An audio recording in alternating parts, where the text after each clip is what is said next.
A lot of people watching this channel complain that the boats are unaffordable to them, and I can totally empathise with that. You go to a boat show, you look at some of the big 50-footers, and the starting price is very off-putting. But it doesn't have to be that way. You can get into boating at a much more affordable level. And one way to do that, and a company that is really championing it, is Balt Yachts in Poland. Now right here we have a couple of models. We've got the Suncamper 35 and the Suncamper 31, and I'm going to give you a quick look around both of them to show just what you can get for your money.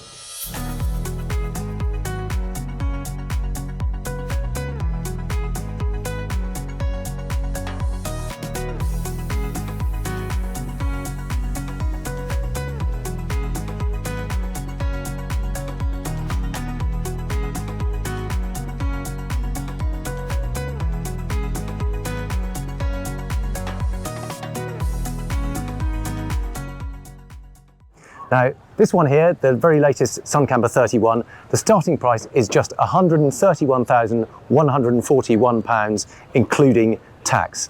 Now, still a substantial amount of money, but just wait and see what you get, because this is a proper floating cottage on the water. Now, first up, you can see it is outboard powered. This particular one is actually powered by a 40 kilowatt electric motor. Now, on inland waterways, that makes perfect sense. You've got absolutely silent running. You can charge it up overnight at a standard 16 amp marina, and you can run for 16 hours at 4 knots. More than enough for a typical day's boating. If you want to save a bit of money, you can of course have a petrol outboard, 55 horsepower Yamaha, and that will save you a chunk of money. So with the electric motor in this exact trim is 192 grand. With a petrol outboard, again, with all the options fitted to this boat, it's more like 160 grand. So you can see we've got a walk around deck all the way around the electric motor. There's a clever little locker there for your shore power cable. Nice sensible place to stow it. We've got a lovely little cockpit area. You see we've got a fold out table, smart little drinks holders, backrests. And one of the things I really like about this is the way that they've put a large overhead fixed sunroof on it. They've kept it manual, nice and simple, so you just lift it up, slide it shut. You can see we've got canopies all the way around, so that can become a total all year round enclosed area. But when you want to get a bit more sun in, just slide it back, and then you've got masses of sun coming in too. So really nice to keep it convertible like that. You can see we've got seating all the way around, and then a nice big sliding glass door into the saloon, the sort of wheelhouse area. And again, the first thing you notice is just how much light there is in here. Look at that, we've got great big hull windows on either side, nice opening, sliding manual sections. And again, another big sunroof overhead, exactly the same mechanism, simple sliding, but one big difference with this one is you can see that it's actually got a plexiglass roof in it. So even when it is closed up, you've still got lots of natural light coming in. As well as that sunroof, we've also got a helm door. Again, really nice when you're at the wheel, at the helm, to have that nice flow of air coming in and feel like you're sat almost outside with this door open and the sunroof open. You've got easy access out the decks as well, so you can very quickly move outside to deal with lines and fenders. I like this too, for a small boat. How nice is that? To have a full deck lounge area. Quite a good size seat, you can get 2 or 3 of you on there. Smart little teak table, places to put your cups. You've even got a little bow door. So if you want to get out through there, you can see that unlatches, you can step off the bow. Good tall bulwarks around it, so it feels nice and safe up here. You're only going to be pottering along at 4 or 5 knots on the river anyway, so it's a perfect place to spend some time.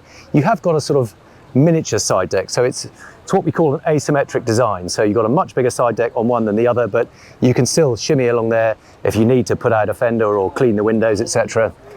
And another thing I wanted to point out, if you look up here, you can see that that has got a great big solar panel on the roof there. So it's another thing, once you're out and about, doesn't means you don't have to be in a marina all the time. That will keep your house batteries topped up too. You can see there's a big anchor locker under there. I'm not going to lift it up because we've got the table in situ.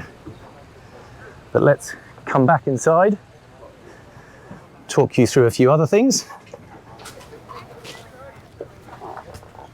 So the real miracle about this boat is there's actually sleeping space for 7 people on board this boat. And I'll show you all of those in just a second. You can see we've got an entrance to a cabin here.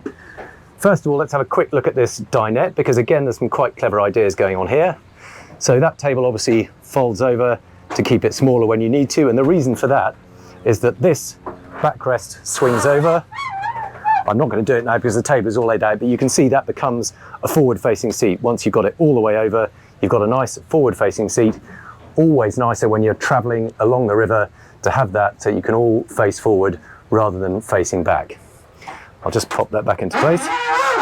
Oh, could do with a little bit of silicone grease to make that a bit less squeaky. Lots of nice lighting all the way around the top. Small little galley area here. Again, good to see that this has got the option of a gas cooker, so you don't have to be plugged into shore power. So you've got a gas locker outside, that keeps it nice and safe, but you've got an oven, you've got a couple of burners, nice little sink, and a fridge under here. Everything you need to prepare yourself a decent meal on the water. Another opening window on this side, and a TV up here. So all the key facilities.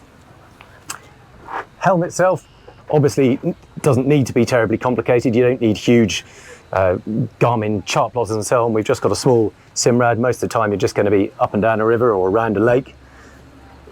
Simple single throttle. This is for the e-propulsion electric motor, but equally you could have a Yamaha 55 horsepower high thrust. Very simple controls, nice big helm wheel. This is something I wanted to point out. We've got 2 different Webasto heaters, and the reason for that is you've got one that heats up the water, so you've got plenty of hot water. Often a problem with an outboard powered boat is you can't heat up any water for a warm shower. This one you can, because you've got a water heater, and then if you need more heat because it's a really cold day, you've also got an air heater. So you've got all the option to keep it usable all year round. Right, let's drop back down. Here is the aft cabin. So this is a double. You can see you've got quite good space under there. Not a lot of headroom, but you've got enough headroom at this end. You've got an opening hatch there. We've got good seating area where I am here, so that's 2. Plenty of storage in here. Pretty simple, pretty basic. Hasn't even got doors on, but loads of space to put your bags, clothes, coats, everything you need. Now on this side, this dinette is also convertible. So that table just lowers down, fills in that gap there, cushion goes on top. You've got another 2 people there. Not the largest of beds, but you can definitely get 2 people on it. And then moving forward, we've got another cabin in the bow. We've got double bed there, 2 more, that makes 6.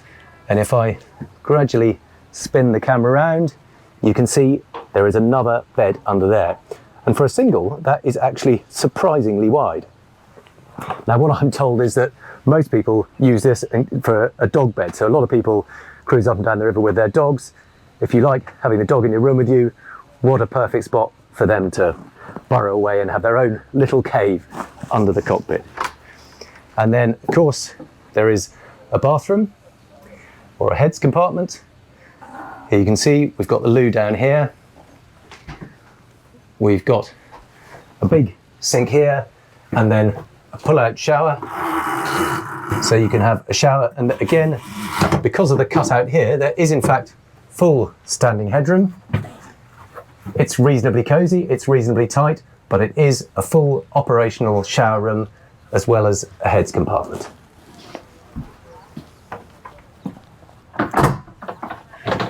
Right, I'm just going to show you what she looks like from outside, and then we'll move on to the next boat. But there you get a bit of a look at her. Now, I'm not going to pretend that the styling is going to set the world on fire.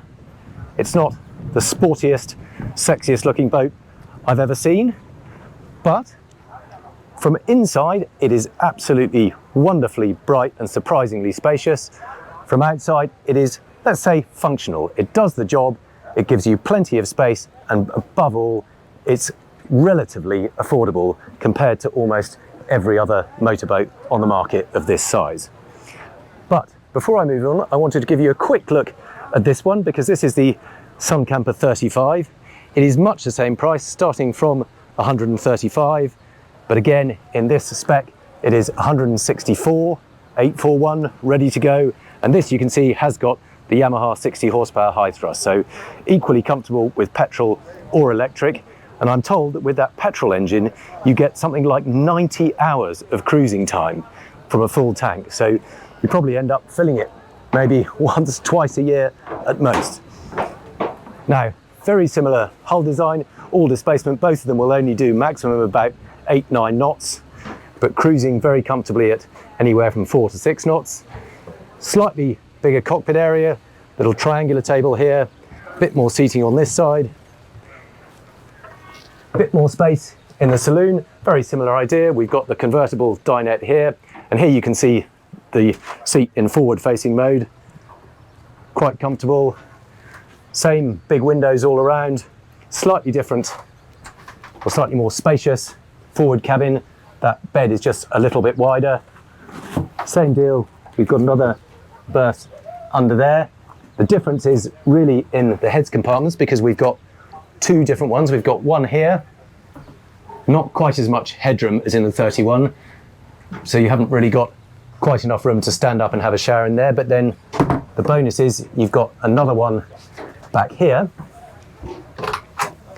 which is full standing headroom.